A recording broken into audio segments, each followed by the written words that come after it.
Hey, what's going on, guys? Welcome to Let's Talk Trash, the 7th edition. Hope you guys having a wonderful Thursday. And let's get the particulars out of the way. All opinions are solely my own and do not reflect the opinions of my employer. The reason why I bring that up is because I work for the second largest recycling and waste company in the nation. So if we haven't met before, how you guys doing? My name is 𝗵𝗆𝗆𝗄𝗃𝗍𝗄. I provide recycling and waste services for companies right here in Metro Atlanta.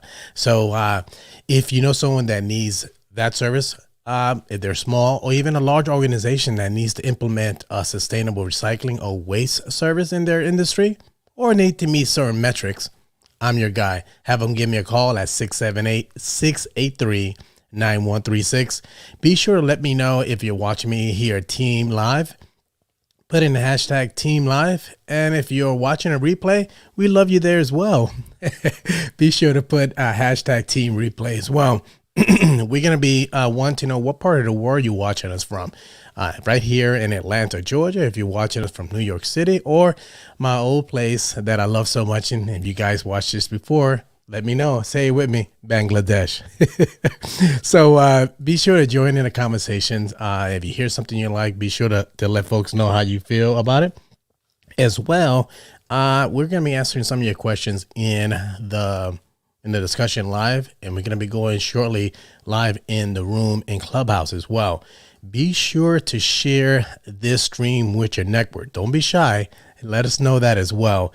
And as you hear something that you like, just click the button and let us know how you like, show us some love, give us a heart, whatever it might be. So be sure to do that. And also engage in the comments. And I see already have a few folks already just tuning in. I see I have my dude Terrence all the way from the UK. What's going on, sir? Thank you very much for coming through. Maria, great supporter. Thank you very much for coming by. How are you doing today? Good morning to you as well. She's live from California. Thank you very much for that. And also be sure to share this with your stream. So let me bring up the actual Clubhouse room right now. Give me 1 second. Let me bring that guy up. Oh, look who snuck in here. I see my dude. My dude all the way from Cali. What's going on here? We talking trash over here. What's going on, senor? All right, let me bring up the room. Give me 1 second. I'm going to bring it up here. There you go. Okay, and let me see if I can actually go live in the room over here, see if it's already live. Okay. And the bottled water industry. Wow. Hey. Hello, Marcelo. Hello. How are you doing today? I'm doing very good on a Thursday. I'm ready to talk some trash. How are we doing today? I'm doing fantastic. I was listening to Sabra talking about, this documentary she just recently watched about, plastic bottles. Was it that?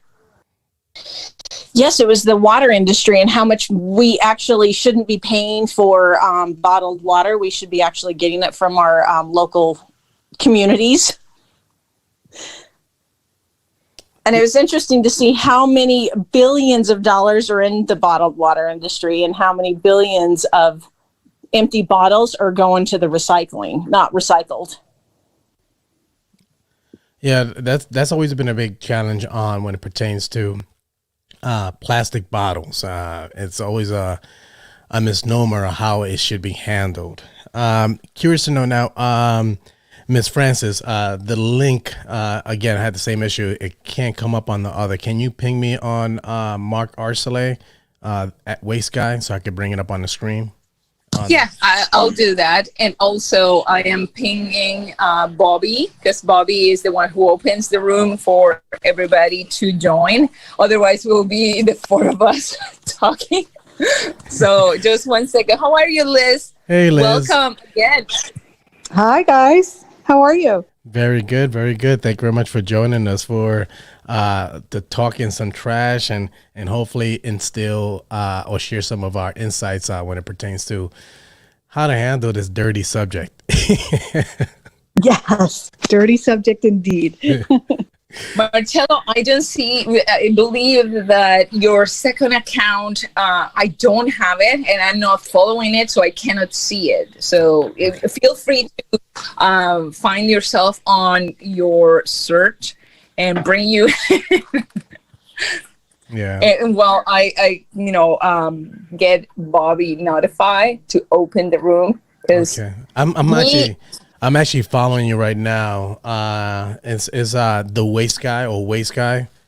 But yeah, you can. Okay. Yeah, I'll send it to me on LinkedIn. Either way, I had the same mystery we had last week that it said that the room no longer exists for whatever reason. Indeed. The other handle is the waste guy, right? Yeah, waste guy. Correct. Mm-hmm. All right. So let me pin it. This is the beauty of the waste guy. Mm-hmm. Let's see. So you added a very interesting topic today about the spring cleaning do's and don'ts, which I love because this is applicable to everybody living in North America and in a spring weather country where you go through that season. And the other one was everything you think you know about recycling is wrong. This, it's kind of like a Pandora box for probably, the people who are used to the recycling routine every week. So feel free to start, talking about that, or Liz, if you have anything to say before we get into the subject of this week, it'll be great while I, continue with Bobby, okay? Yeah, and I know that Liz, one of the things that is near and dear to her that we didn't get a chance to talk to last week, and we don't really have to particularly go in order. I know that the Waste 360, the 40 on the 40, you have posted it on your profile, and I know that you have some insight on that. So I'd love for you to kick us off on that, if you may. Okay, that sounds great. Happy to do that. So I know that it was about a week ago. There was a put out from Waste 360, actually highlighting about 40 individuals that are on the 40, congratulating them on their efforts around the topic of sustainability, and either is within their organization or partnerships that they're a part of. So Liz, I'm curious to know what's your insight on that, and or even conversations that you might have had with some of the winners. Oh, yeah, definitely. I think, just to give some context, this award, this is our 6th year doing it. And Marcello, you'll probably, know this just probably even more than I do. But, there was this perception in the waste industry that it was like this, old stodgy white guy in the industry who was running it. And what we started to see was, there's way more diversity here. There's women, there's ethnic diversity. Obviously, there is, a ton of young professionals who are doing great things. And they are the future leaders. So we wanted to foster that and make Waste 360 and Waste Expo our anchor trade show. That we got to this award because it just definitely affirmed that there is so much talent out there. We get hundreds and hundreds of nominations and only 40 winners, and it's actually 42 this year because we have 2 extra awards. But and like you said, it's this year I really noticed, and it started a couple of years ago.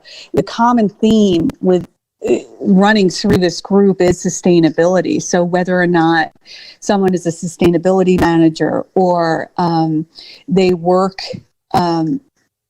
in their off hours helping with sustainability within their own community, that was a common theme throughout. And just what that tells me, as I'm sure you're noticing, Marcello, in the work you're doing, is it's always been a part of the waste and recycling industry, but now it's just so common that we have to start recognizing it and acknowledging it. And these awards really did that.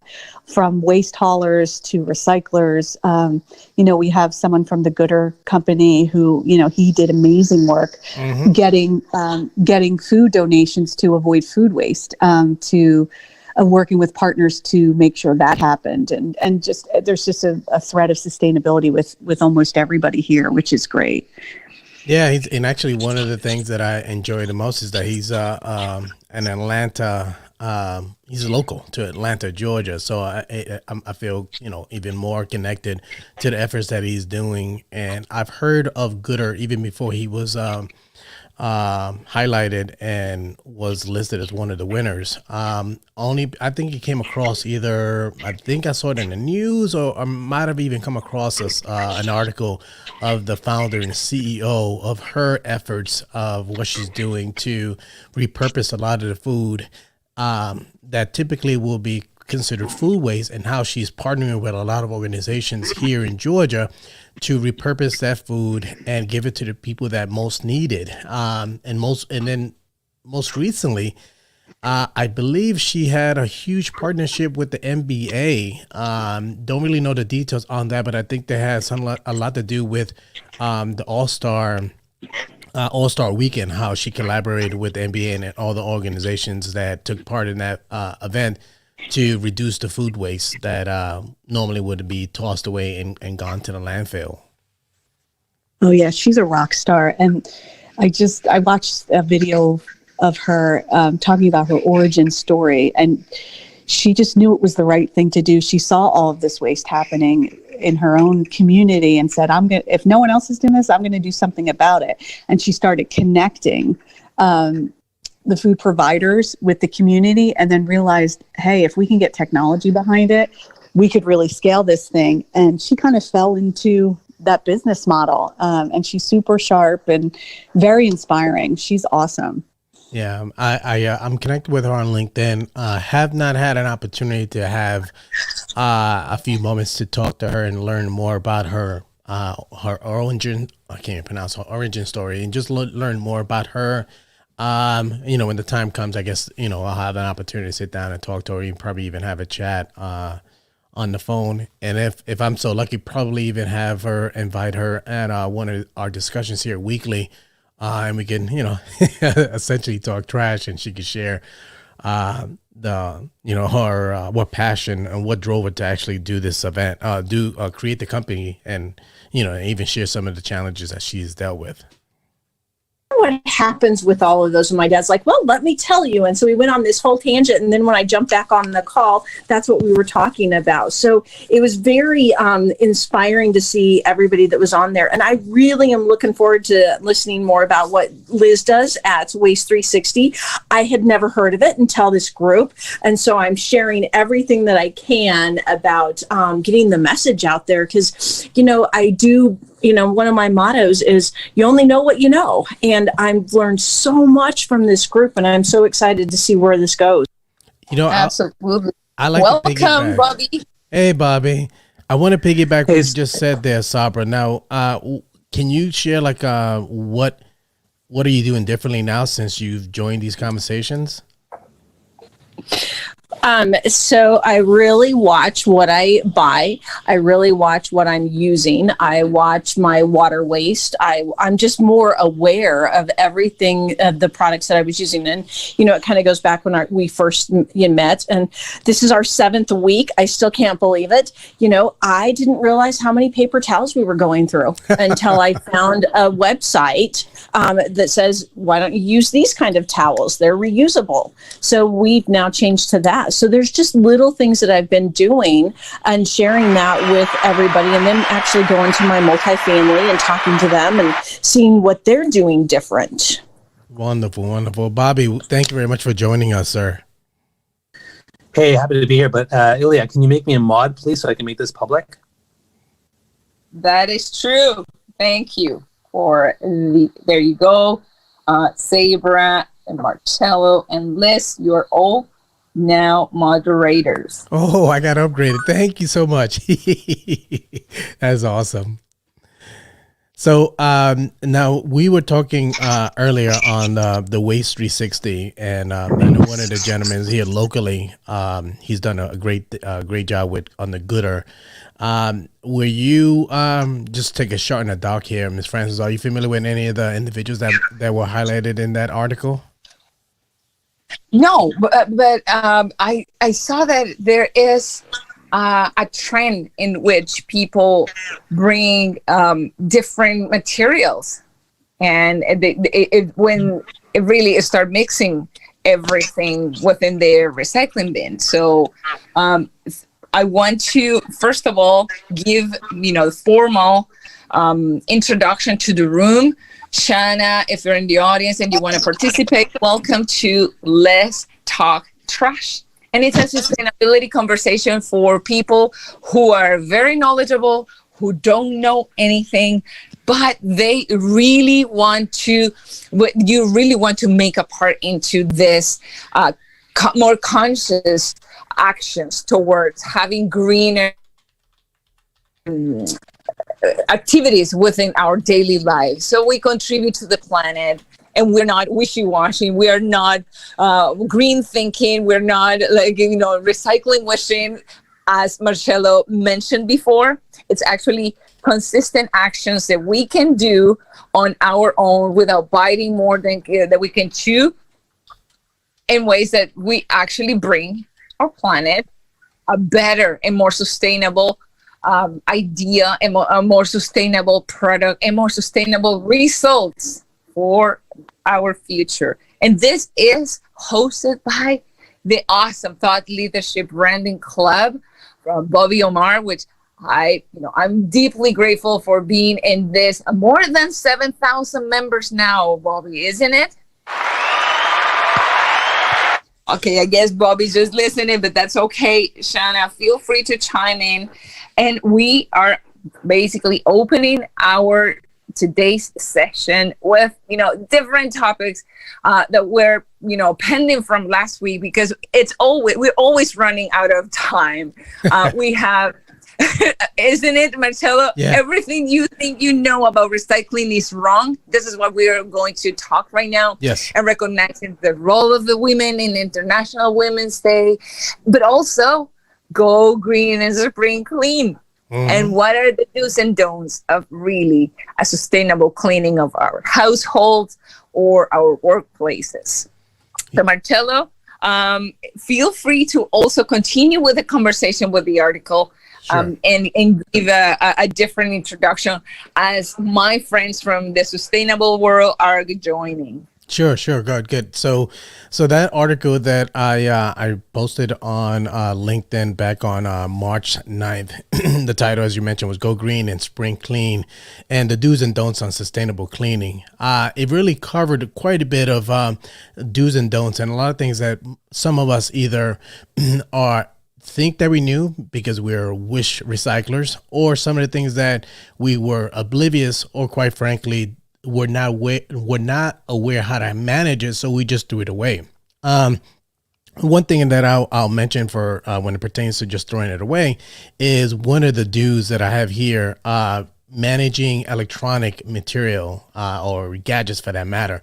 A lot of individuals like myself might have old cell phones, gadgets that they say, well, gosh, either if I knew somewhere that I could donate either my laptop or my cell phone, I'll do that. But then the challenge that they have, if they're educated, is that they're concerned about their content or the information on these devices. Laptops or even printers have a lot of private information, and they want to make sure that that information is not used or distributed to the wrong hands. So I listed a few organizations like Cell Phones for Soldiers, 1 Million Project, and even our own e-waste recycling service that you could implement to make sure that you are handling these items properly, but at the same time, probably even giving them to someone that could potentially reuse them. Now, just want to hand over the floor and see if anyone has any insight on that specific area, what I just covered. Well, with the main issues with recycling is when the person who handles it is not educated. Mm-hmm. When the person who leads that other person is not well educated, and then they consider that, well, let's pass this. this piece of plastic, this paper, this should be recyclable because it is a plastic. So for sure, it starts being the different components being mixed up, and we end up with simply trash. We think that we're doing the right thing, or we're always leaving the load to the recycling center because they have the materials, because they might have the personnel or the techniques to sort everything up for us. When that in reality, most of the times, it doesn't happen. It doesn't happen in the recycling.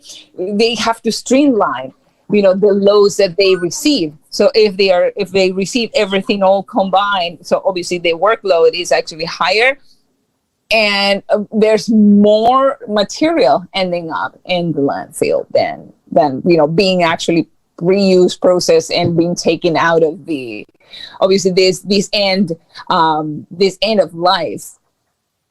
Indeed. So for me, it's education. If they do not have that sustained practice of knowing, being aware of what, that thin line of one plastic over the other, one material over the other, we're going to still, talking about sustainability for decades and without much progress.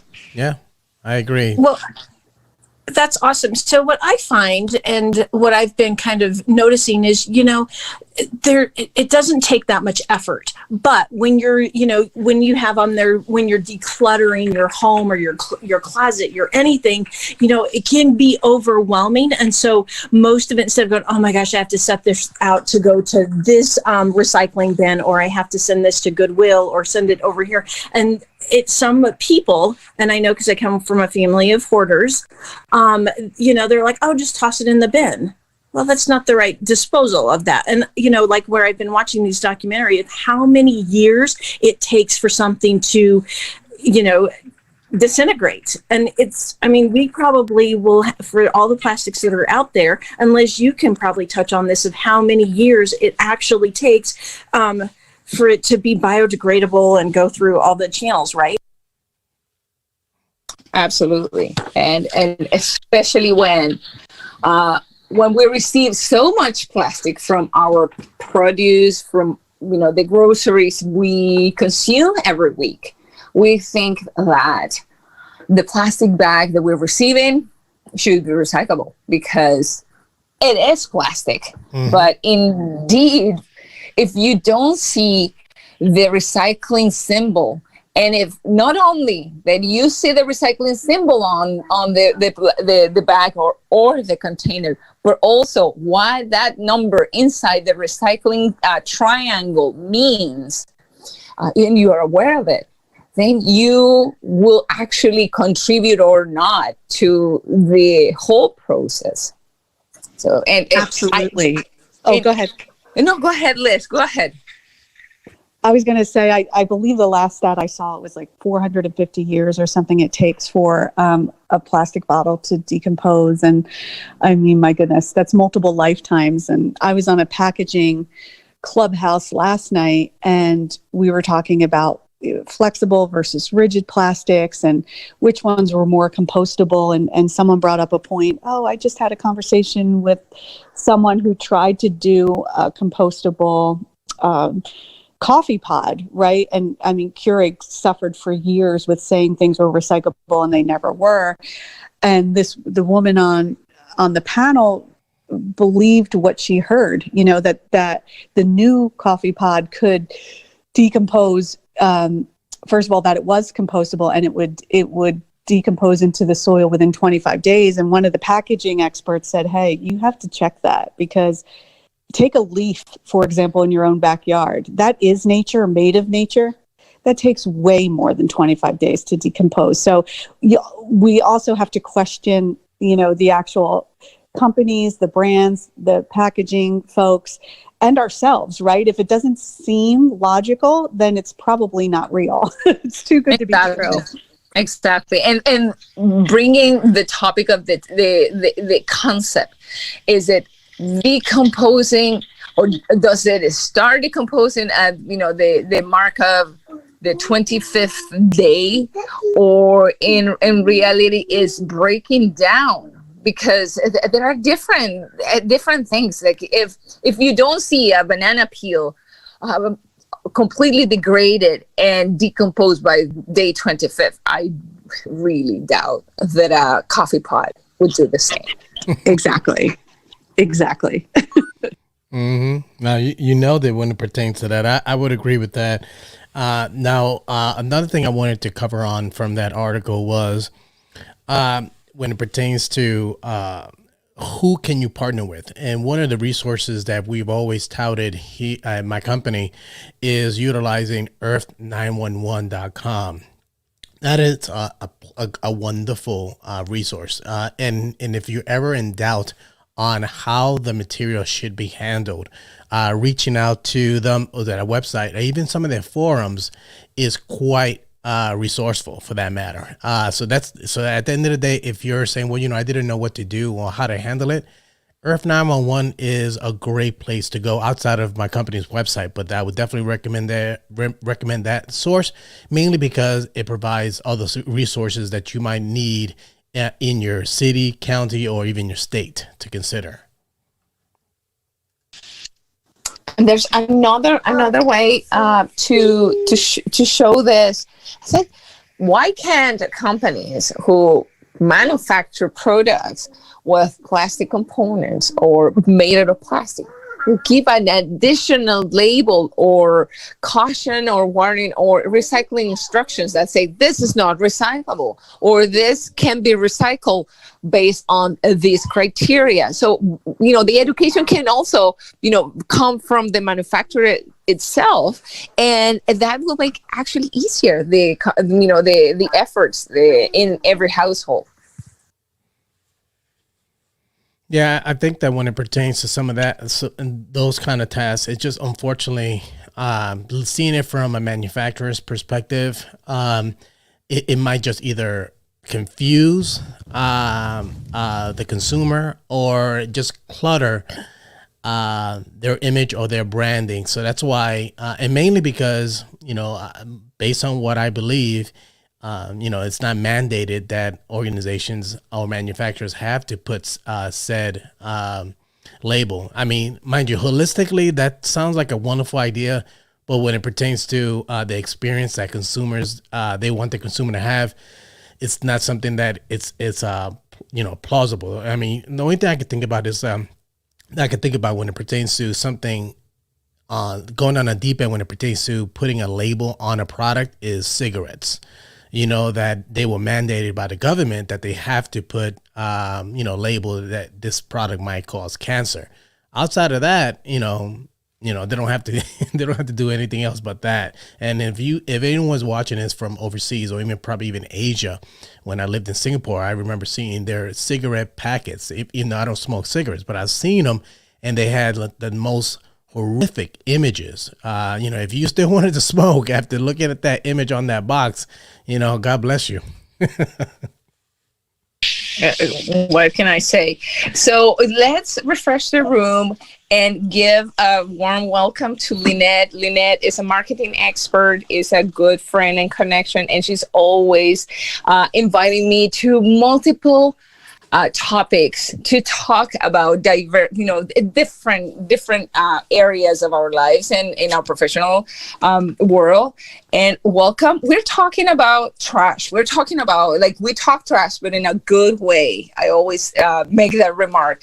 This is a green and sustainability conversation for anybody who is concerned or thinking about joining this path of having sustainable activities so that our kids and our kids' kids can still have a good planet to live in and not to carry on our acts. And they will be the responsible for fixing what we decided not to do today. Welcome, Lynette. If you have any questions about sustainability, about what to recycle, what can't be recycled, or anything to add to the conversation, feel free to unmute your mic and welcome. Hello, audience. Thank ILIA for picking me to come to this room. It's amazing. I'm a ecologist person. I love eco. And I love how to put the trash where it belongs, because at the end it's going to benefit everybody, because we're going to get compost from the ones that need to be composted, and we're going to be recycling and good materials and just diversify the things. Right here in Washington State, we do a perfect situation on that. We have, I don't know if you guys remember in the primaries of the DNC that we had Jay Inslee, that he was the climate guy, as everybody was saying. So right here, we have a great knowledge about what we can do to preserve our world and how we do it, and just moving the trash to keep the trash being a benefit and not the other way around. Good point. Good point. Thank you, Lynette. Go ahead. This is ILIA. And do you, by any chance, do your spring cleaning? Are you getting, are you in the idea of going every year and go through your house and bringing out what you no longer serve? Right here is a must. Because if not, you're going to get buried in clothing, in everything that we just have during the whole year. So in our house, we do not a spring cleaning only. We do a spring cleaning and fall cleaning. And for myself, I just have the method, especially when I buy clothing. It's like if I buy clothing, I have to take... Hey guys, I want to let you guys know that you're watching a live stream. This is a rebroadcast from Clubhouse, and this is our weekly discussion on Let's Talk Trash. If you're on Clubhouse, be sure to click on the link so you can join the conversation there, or engage in the dialogue in the comment section. Let's go back to the room. Liz, you want to chime in on that? Oh, yes, absolutely. I mean, spring cleaning, I think COVID put sort of a whole new meaning behind spring cleaning, right? That's when we all realized that, wow, we are all home. We're all looking at our houses and we are getting rid of a ton of stuff. And that's when a lot of the haulers realized that residential waste was going up 25% or more in certain areas. So I think post-COVID, I think people are going to be more in the minimalist mindset, in the sense that you really need to focus on what you and your family needs. I don't know. I think that's one of the bright spots that comes out of this pandemic. And also food waste. I know for me personally, in my home, I'm just much more aware of it and pay attention to it, because in the beginning, we were all sort of overbuying and preparing because we didn't know how long it would last. And then when you sort of backtrack and you see, okay, I didn't need so much of this or that, cognizant. So I think that awareness will help all of us for sure. Sabra? That's great. Yes. And you know what? Just to echo, COVID really made me aware of what I do, what I need to do different, because I do come from a background, and I've said this a million times, my families they're clean hoarders, but they're hoarders. And so when I find that my space is just a little overcrowded, I notice that I need to purge, I need to get rid of things. I, know how to recycle. And I've learned so much just in this group of where things need to go. I mean, I knew the pizza box, but there's so many times where people are like, oh, just put that in there. No, that's not the right place for that. And I have learned on different things when I clean spring. And, I just bought a couple of tablets because I'm a big fan of Clorox. I love the smell of Clorox. I had probably 30 bottles of Clorox. And now I have these little biodegradable tablets that I use. And so it definitely brought my awareness of what I can be doing better and what I can do more for my space and our community as well. Interesting. And then we start trying to, with our guilty feelings, what do I do with all these plastics? So we go to Pinterest and we'll find, we'll try to find crafts and other ideas when we're not crafty enough. But indeed, we need to find a new ways to reuse what we currently have. And I believe is a typical capital system that has bringing different habits, like the good habit of just shopping. We finish something, and instead of maybe doing it ourselves because it might take a little longer, we do not have the time or the easy access to these products. We tend to just go linear. We buy, we consume, we dispose. We buy, we consume, we dispose.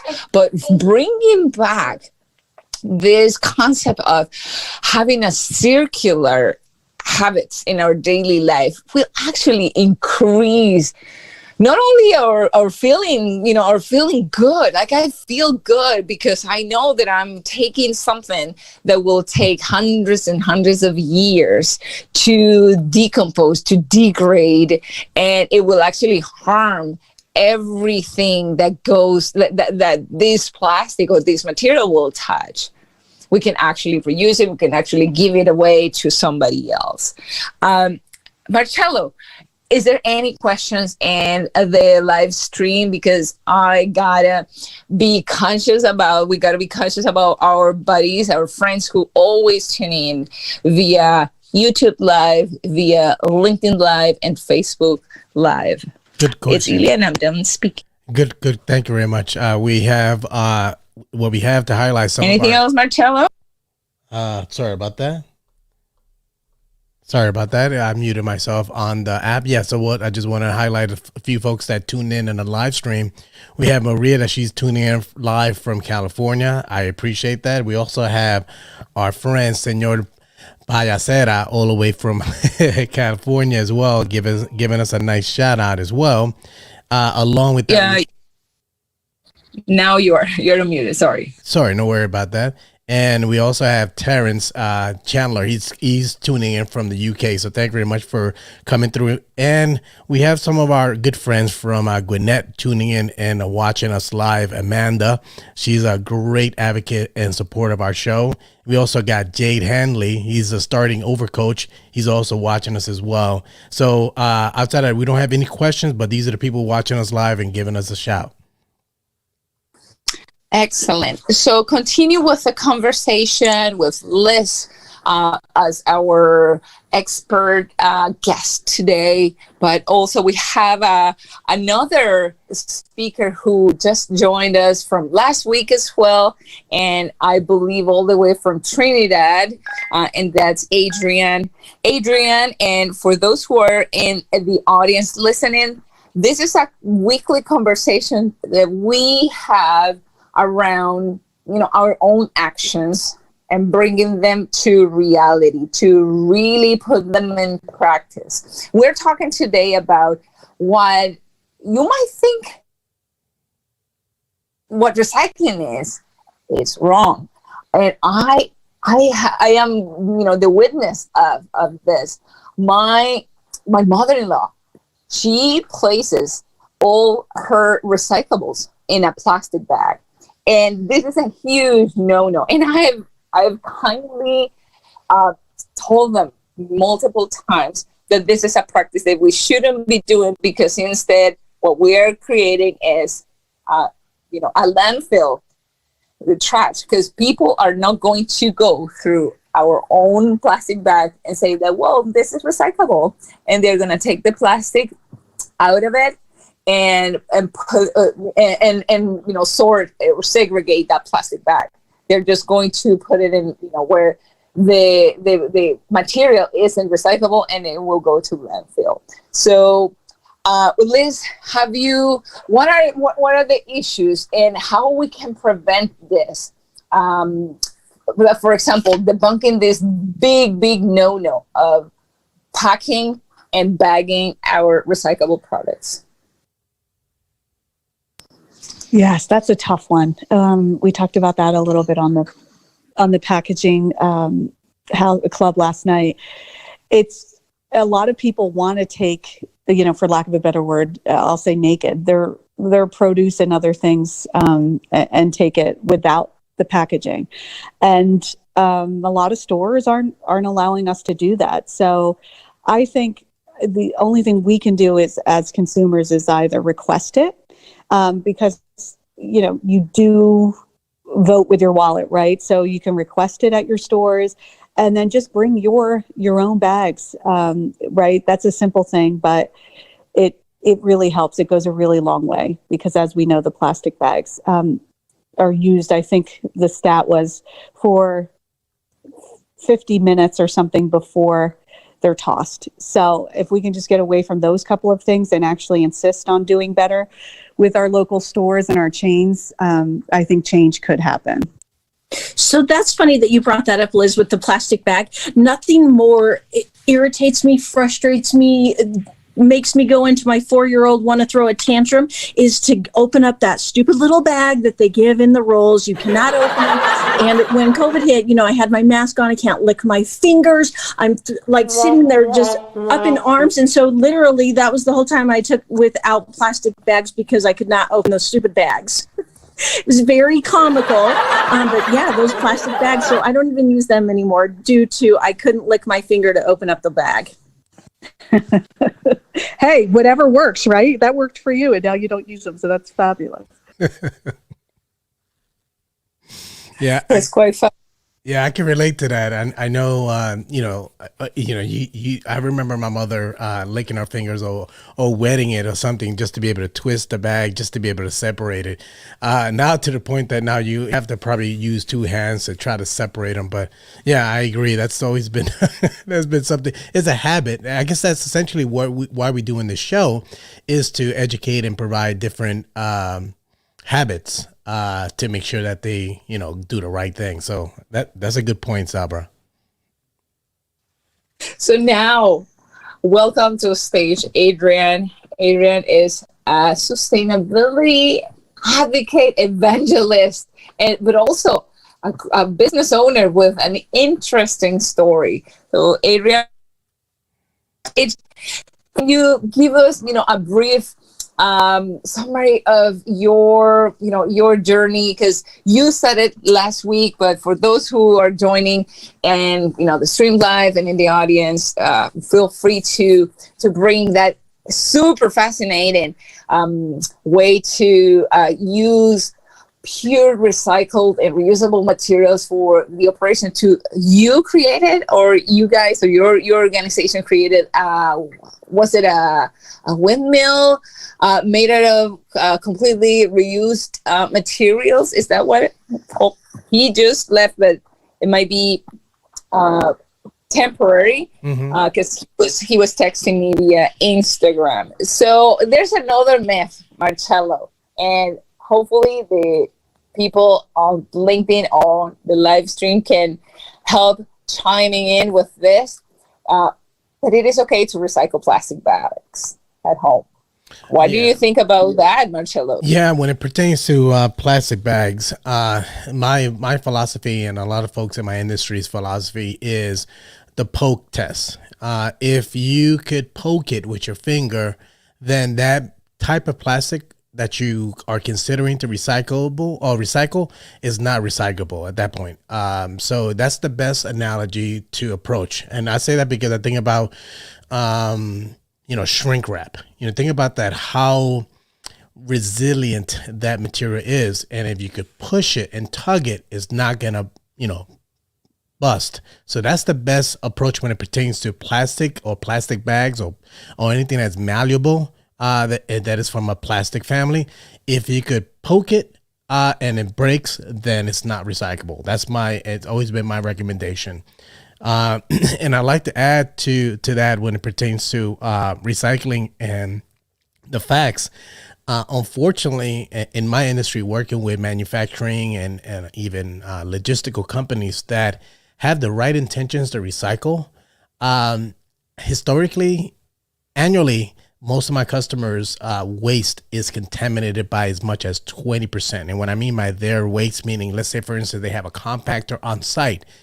20% of the time, that load that is taken away from their site is contaminated. And what that means is, goes back to what Ms. Francis was talking about earlier, a plastic bag with recyclable material. Once that gets to the sorting facility and they open that container and they see 1, 2, 3 bags, whatever it might be, they realize, you know what, the effort that's going to take to open that bag and sort it is going to be more that they bargain for, and that goes into their margins. So ultimately at that point, they quickly make a decision and say that load is considered trash. So ultimately, my customer is impacted financially because then that load has to go to the landfill at a significant cost. So ultimately, we see that as an opportunity to re-educate our customers, re-educate their team members, and even have an opportunity to have either a breakfast and learn or a lunch and learn, or even provide some of the literature that our organizations provide to reinforce the behavior, either something that you could put up in the facility near the compactor or even something via email. It's a hot seat. It's a hot mic. Sabra, Liz. Oh, hey, sorry, I was on mute. Marcello, I'm still struck by the test that you do. I think that's fantastic, and I think that's a good way to do that and really know. Mm-hmm.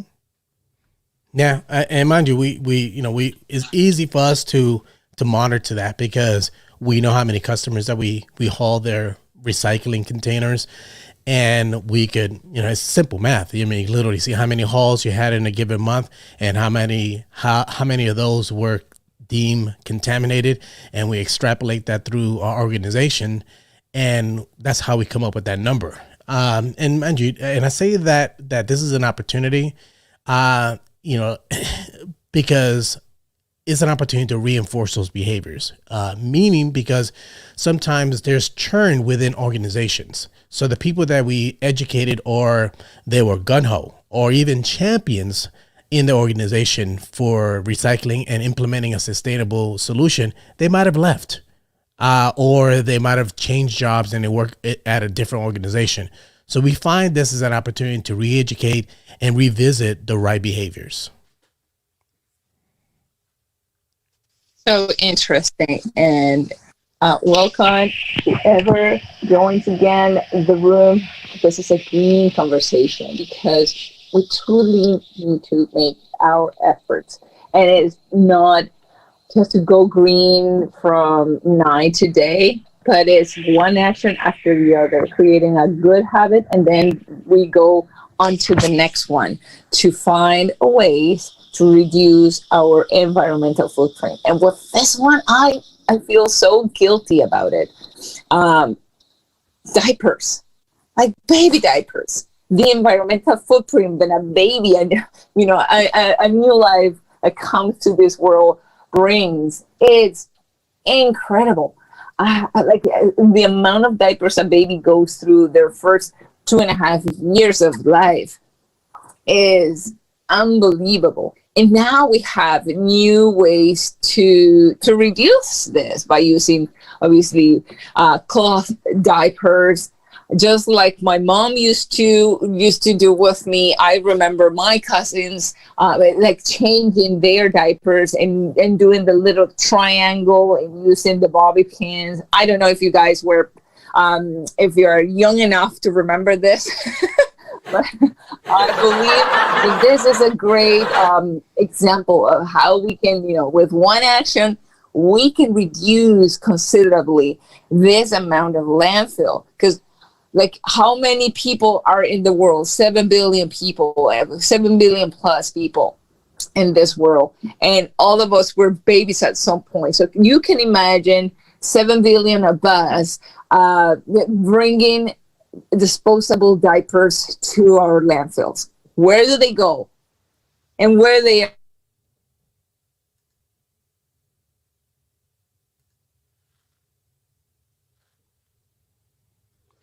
Sorry about that. Sometimes the audio from Clubhouse comes in and out, so I think we're back.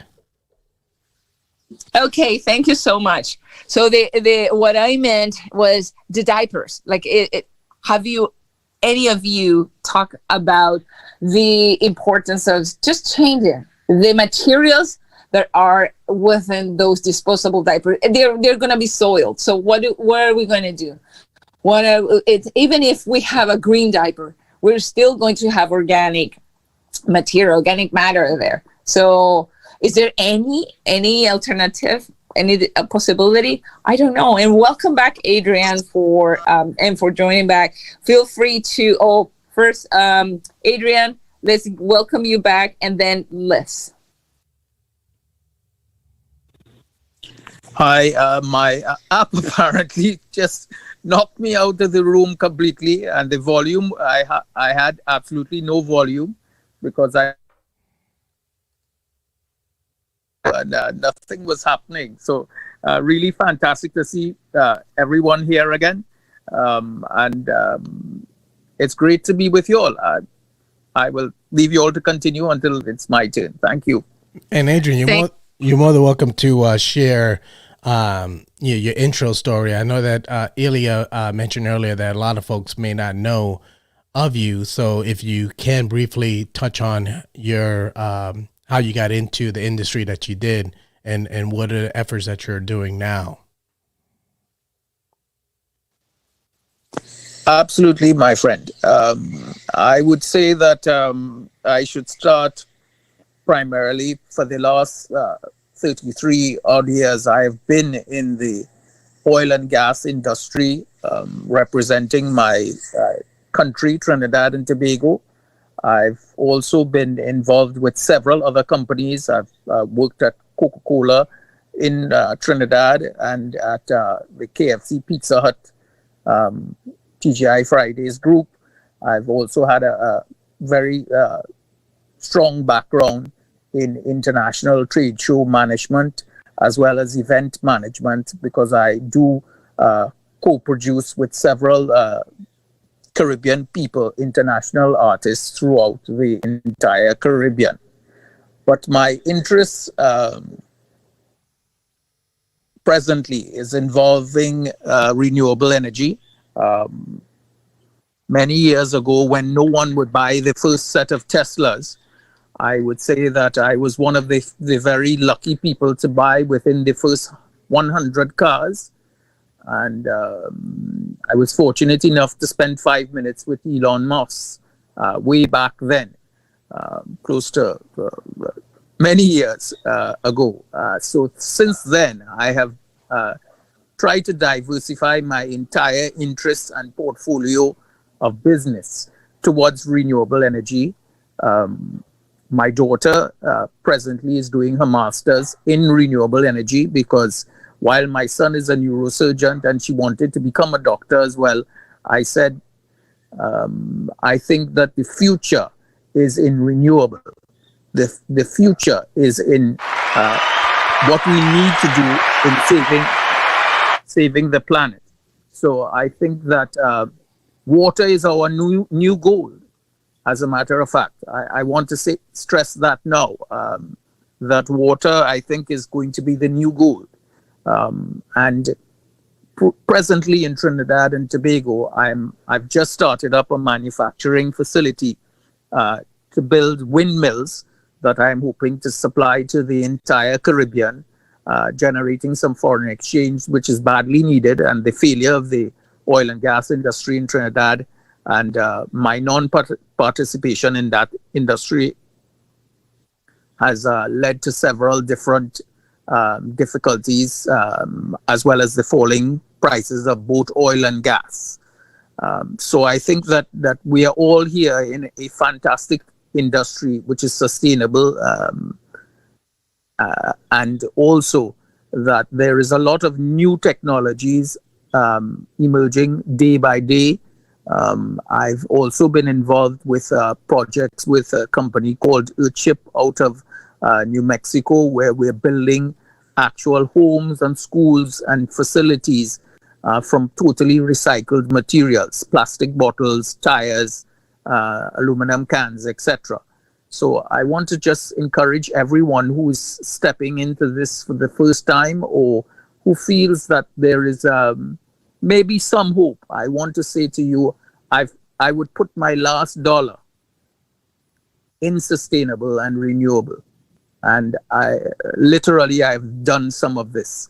But I would like to say to everyone, if anyone is interested in supporting our project in Trinidad and Tobago with the windmills, because we are building these windmills using an entire labor force, which we are educating and training from Venezuela. These people are in a very desperate situation, especially the ladies who are coming without husbands, and sometimes very young girls. And we are fighting human trafficking and all sorts of stuff. So I want to say thank you again for allowing me this opportunity to speak. I will not talk about my personal thing. I will leave that for another time, because that's a whole other story. But I thank you again. And it's Adrian Doen. I'm finished speaking. Isn't it interesting that I have one person in this room who has personally met Elon Musk? So we are the 6 degrees of separation, being right here, evident. Mm-hmm. We are 6 degrees from knowing Elon Musk. So we practically know him. So it's so fascinating. Well, Lynette, I think she has something to say. Go right ahead, Lynette. We are not 6 figures and 6 degrees. We're just one person and one room apart from.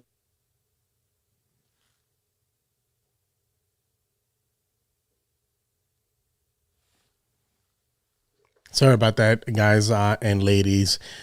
From time to time, the audio does disconnect from the Clubhouse. So let's see if we get them. If we're back, then the connection a little bit off right there. Next thing we're going to be talking about when we get the room back is that we're going to highlight an article that I posted recognizing the role of women on International Women's Day. So I'll see if the room is back. Here it is.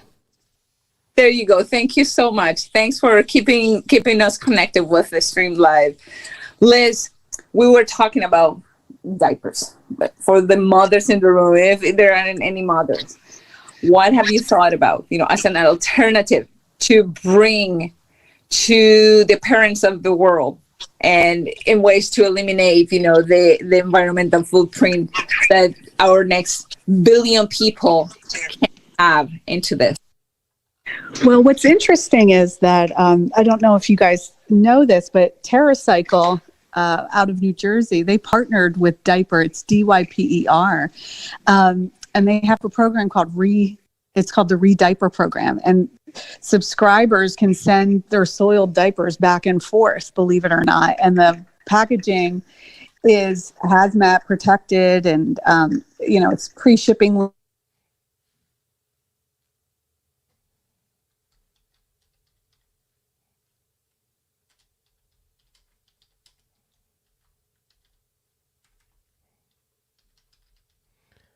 Sorry about that, guys.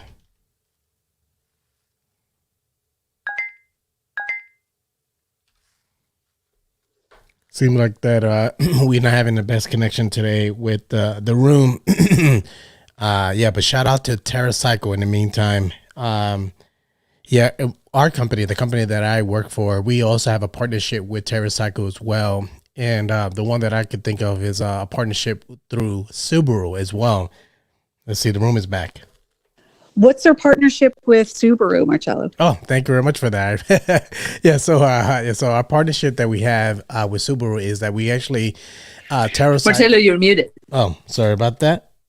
All right, thank you very much for that. I appreciate that. Yeah, the partnership that we have with 𝗟𝗃𝗁 and Subaru is that, and if you guys are connected with me on LinkedIn, I wrote an article about this over a year ago, that there was multiple containers placed strategically in multiple dealerships for Subaru to encourage people that come in to either trade in their vehicle or considering to buy a vehicle. They have been encouraging either bring their recyclable material and also asking their salespeople the conversation. So there you go. There you are. Oh, sorry about that. What it is ultimately the partnership that we have with 𝗏𝗏𝗁 and Subaru was to encourage patrons, future purchase of vehicles, and even some of their employees to encourage the right behavior, even though they're there for purchasing a vehicle. Also let them know, say, hey, if you're considering to recycle something or whatever waste that you have in your car, you know, drop it off in the right bin. So it's the small things, and we always talk about that on these discussion, is the small behavior. So if you can impact someone, that you could impact thousands of people. So that was a partnership about over a year ago that we did with 𝗏𝗏𝗁. Gotcha. And I believe, Liz, to link both points, regardless of the industry and the use with diapers. Finding, this is where people and organizations like Adrian's make the true difference. What we need is those links. We need the bridges, and Adrian is creating a bridge. Adrian's daughter is creating, the alternatives, is creating the business, and she will create the businesses or the industry or the technology for diapers to, once they're soiled, you have a service coming to your door, taking them out of the house and bringing you clean ones, which I know that there's also locally in Toronto, in the Canada area, other small businesses that have this specialty, bringing, taking your trash and giving you something clean, but they will take the time. That will be their business. That is their business, their activity, to remove the contaminants and reuse them again. But of course, this is not with a disposable diaper. This one is with cloth diapers. They have, the ability to clean up the product and bring them back, brand new and clean. So this is 𝗶𝗄𝗄, and I'm done speaking. Marcello, do you have anything to chime in with that? Yeah. Excuse me. Yes, I see that. I'm not muted, so that's a wonderful one. Last but not least, I like to cover the last article in the rundown, which is recognizing the role of women on International Women's Day. I know that was a few days ago, but is one of the topics that we failed to cover, and I wanted to get the ladies' point of view on that. Not necessarily the actual article, but how do you feel your role is in the sustainability industry, and what are the changes that you're seeing when it pertains to diversity in the industry? Generation, your daughter has a vision for the upcoming year.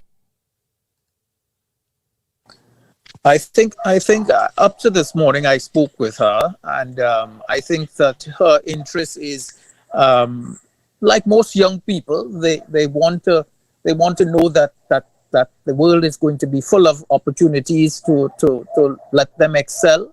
I feel that a greater awareness by adults, even for the very young, is important, because our children actually are looking at us very, very, very carefully at all our actions. They look at the way we handle recycling. They look at the way we are spending our money. They look at every aspect of our behavior. And I think that is what is going to trend into the next generation, because the next generation is very tech oriented, with the amount of different apps and the use of the smartphone.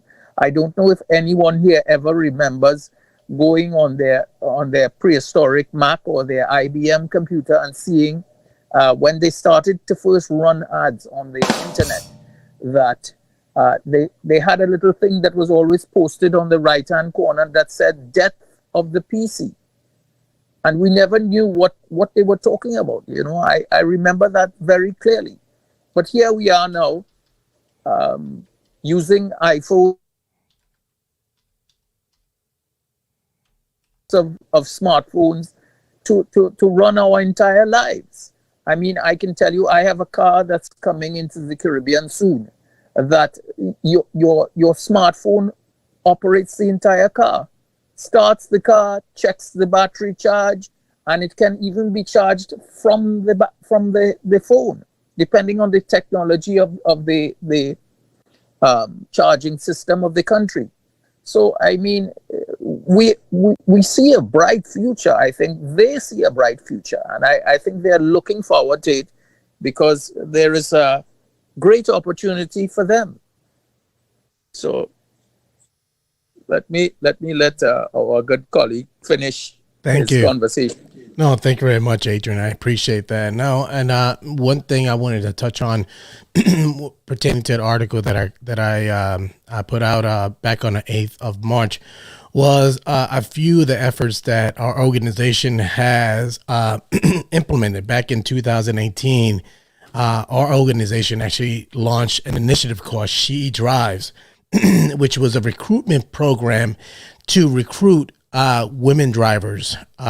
Historically, when it pertains to the truck guy, the trash guy has been, a gentleman, the guy that comes and picks up your trash container at your community, at your home, at your business. But we had a huge initiative to encourage and also recruit women into that industry. Mind you, if you work in industry or have ever worked in industry, you know that a driver, a truck driver, or a trash person for that matter, is a very lucrative position. Despite what they have to do on a daily basis, it does pay well. So I'm very proud that my organization has incorporated a huge initiative and big push. And I know, I know most of the women drivers in my division, and they're as passionate or even more passionate, I must say, of their job when it pertains to treating our customers right, getting the trash on a timely basis. They're very passionate. It's almost like a nurturing role, if I might even go as far as that. So I want to applaud my organization, and also I'm quite proud and happy that we're taking this month to appreciate and highlight the efforts that women have in our industry and many others. Wow, speaking of stereotypes and breaking gender workplaces and positions, this is a fantastic initiative, and I applaud this because and it's still 2021, there is still a great gap in the gender bias, the job positions that a woman can perform compared to the male counterpart. And the more we support this, the better. I do not condemn men over women. It has been a behavior in a culture for years. And we are aware that a woman is as capable of doing many, if not almost every job that a man can perform. I know that physically and biologically aren't built the same.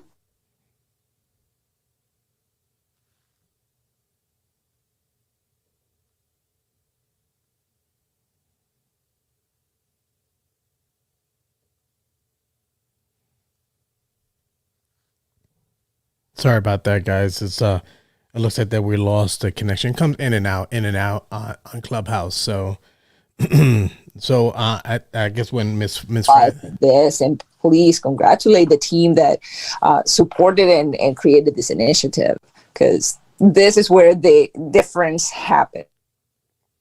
Yeah, never seen in my entire life, and not yet the first woman driving a garbage truck, for example.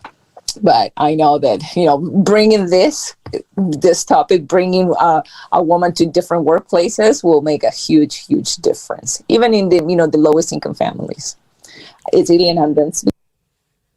One thing I wanted to bring up, and I'll ask anyone that has some insight on this.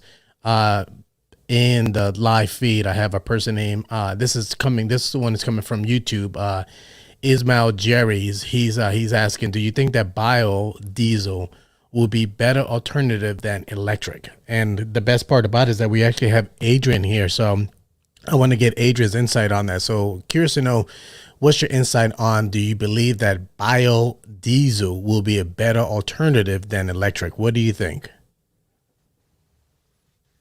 Well, I think that there are several opportunities presenting themselves presently. I mean, I was in contact with a gentleman just yesterday. We're drawing up a contract for him to do some designs for me using hydrogen a process through a bio process. But I've also been very interested in using bio for fueling homes and etc. because I'm about to do some investments in the South Sudan and some other African countries with a larger group of my very good friends from overseas, and we have a lot of interest in bio fuels. I don't think presently that biofuel will overtake the present trend, but I think that there is going to be, and let's be funny here a bit. I don't know if you remember Back to the Future 3. Was it 3 or 2? I think it was 3, where Doc Holliday comes and he starts putting bananas and all sorts of things in the DeLorean. And, you know, it was an amazing thought way back then. So, you know, as I said, I've been doing my own. I have a team of people that do research for me on a day-to-day basis that I pay. And I have them with strict non-disclosure issues, signed contracts, because if I make you research something, you can't turn around and try to use the same thing that I'm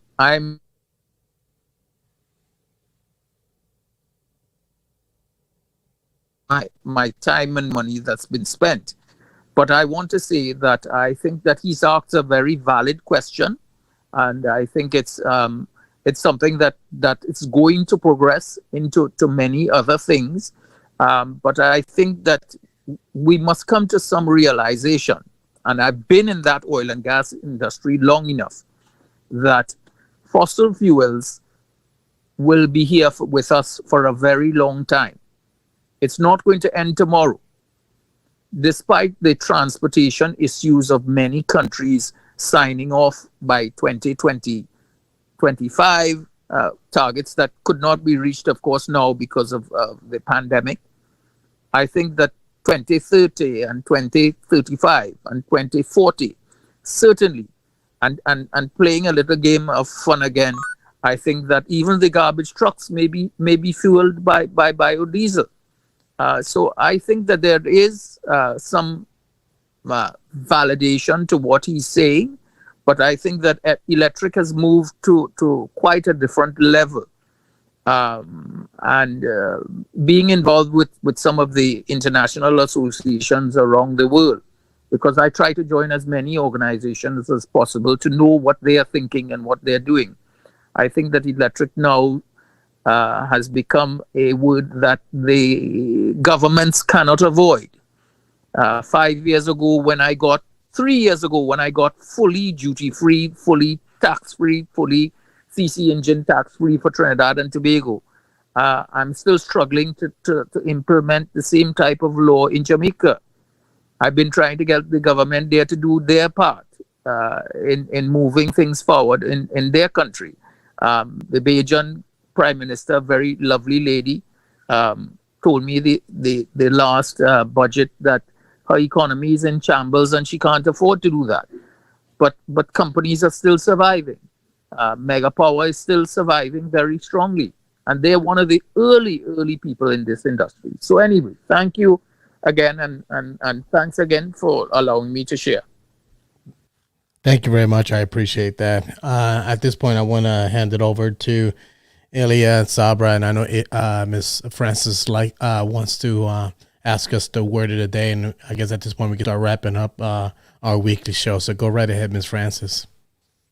Absolutely. So this, the over 12 minutes of interesting conversations around the do's and don'ts of our household cleaning during spring season in North America, and with Liz Bothwell with the class of 2021 for the 𝗶𝗿 𝗂𝗿 is that right, the name, but also the what we think it is recyclable and it isn't.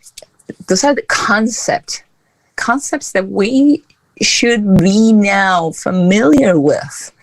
And if we aren't, then there are plenty of resources online. Google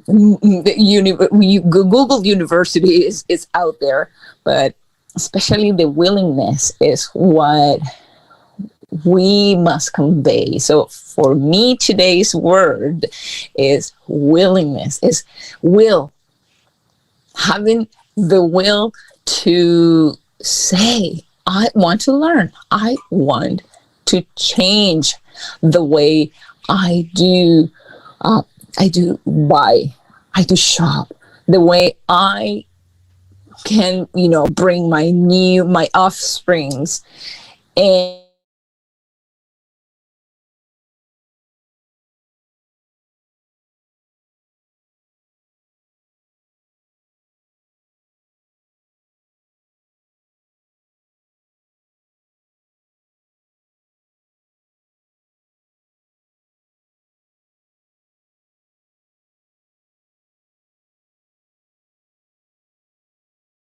need support, who need better ways to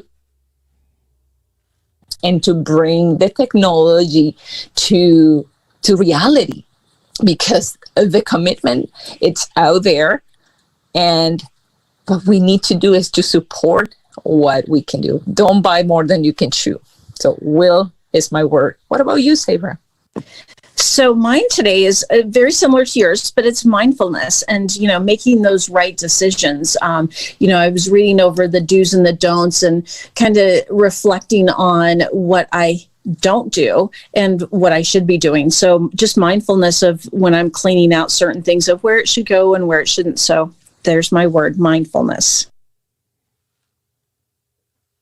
I guess I'll go. Yeah, go ahead, Liz, please. Oh, no, go ahead, 𝗏𝗏𝗏. I was waiting on you. Okay. Mine will be champion. Actually, I had a brain fart there for a moment. But champion is essentially, don't wait for someone else to become the champion. Step up and be the champion either at your organization. We shared a lot of information here, articles that you could research, resources that you could link into as well.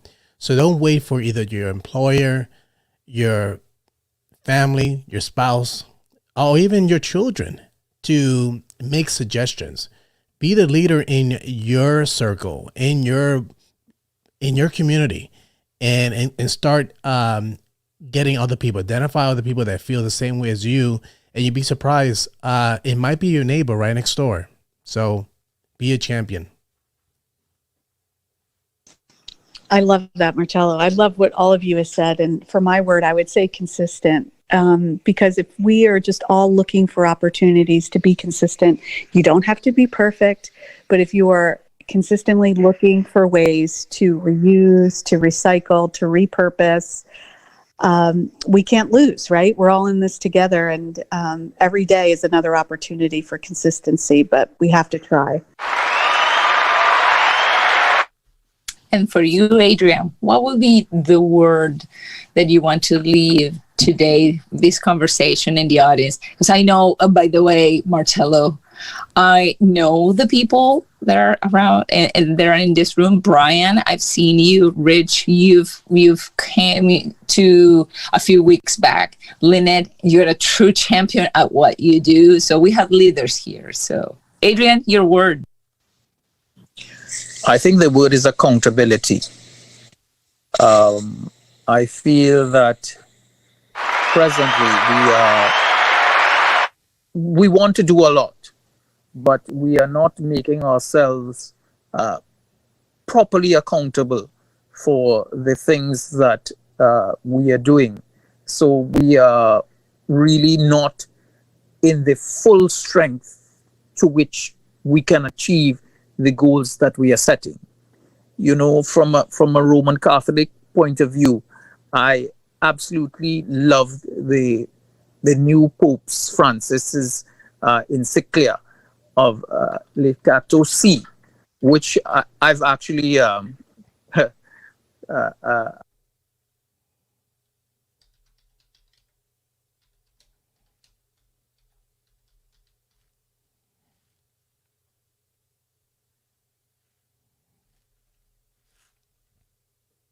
Oh, I guess we lost him. He dropped in. He dropped out there. Oh, is he back? All right, you're back. Yes. Oh, where did I end up? Because I didn't even realize. I think you fell into the Bermuda Triangle there for a moment. Oh well, it looks like we've all fallen into that Bermuda Triangle. It's today's joke, and you know it's funny. It's accountability to be able to laugh, because when we make mistakes, it's the challenge of the mistake that makes us succeed. And that's the accountability that I wanted to share with you all. The accountability of whatever failures we have today are the successes that will guide us through to tomorrow. Zig Ziglar has always said, if you aim at nothing, you will succeed at everything. So we have to have that accountability and that drive to know that everything that we are doing, we must try our best, we must put our best effort, and despite challenges that may come directly at us, personally or in our finances or in our associations with people, that we need to have that accountability and be able to laugh when things go wrong, because we've stumbled and we've fallen. The only other direction is back up. So I thank you again, and God's blessings to everyone here today and always. Thank you, sir. Adrian. Fantastic. So we had Will, mindfulness, champion, consistency, and accountability, our words to give closure to our week 7 of talking trash. Let's talk trash next week again. And I do it intentionally like this with passion, because bringing experts, bringing really are concerned about our next decades, the landscape of our cities, how are going to change as a result of what we are doing or we are not willing to do today. And I love, Adrian, that quote from Zig Ziglar: if you aim at nothing, you'll succeed at everything. How true is that? It's poignant. Is it unbelievable? Yes.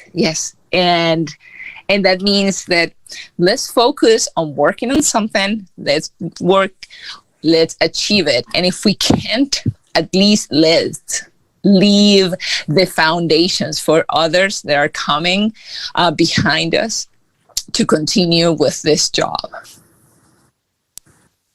Absolutely. I think that it's so important for us to be able to continue to share our disappointments and our achievements. And I would just like to add one little thing. We need to learn how to pat our backs. You know, many times we fail and we get back up and we achieve something, but we've never said, you know, today I did this and I achieved it with you know, also God's help, and I'm happy, so tomorrow I'll be able to do something new. It's the small steps that we make that make the long journey that we have. And that's my quote. Thank you. Thank you, sir. Thank you. There's one thing, to support this before we do the countdown to close our room.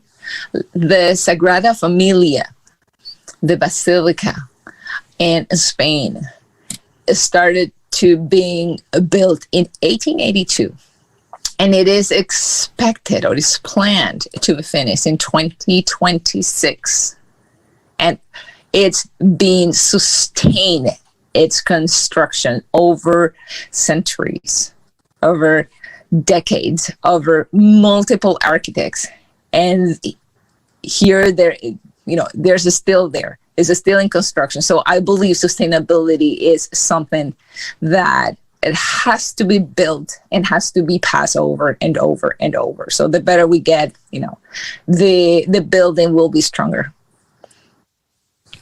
And that's my contribution.